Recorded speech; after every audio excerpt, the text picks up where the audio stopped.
Si on continue dans les unités simples, donc le petit k vient de, en fait, petit kg, pour parler du kilogramme. Mais bien entendu, j'ai d'autres unités légales, notamment en agriculture. On va parler du quintal ou bien de la tonne. En tout état de cause, le kilogramme, alors en chimie, ça va être le gramme aussi. Faut pas oublier, parce on travaille avec de suffisamment petites quantités. Et donc, cela fait référence à une quantité de matière que l'on mesure et qu'on appelle masse, un petit m, et cette masse, on la mesure avec une balance. Petit s, c'est la seconde, qui fait référence aussi à une autre unité qui est l'heure. La seconde, je fais référence au temps qu'on va exprimer avec un petit t.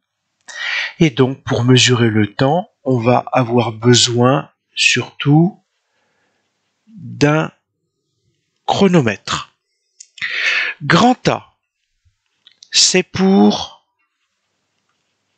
l'ampère. Donc, c'est une unité d'électricité. Il n'y a pas d'autres unités légales. Et cela fait référence à une intensité électrique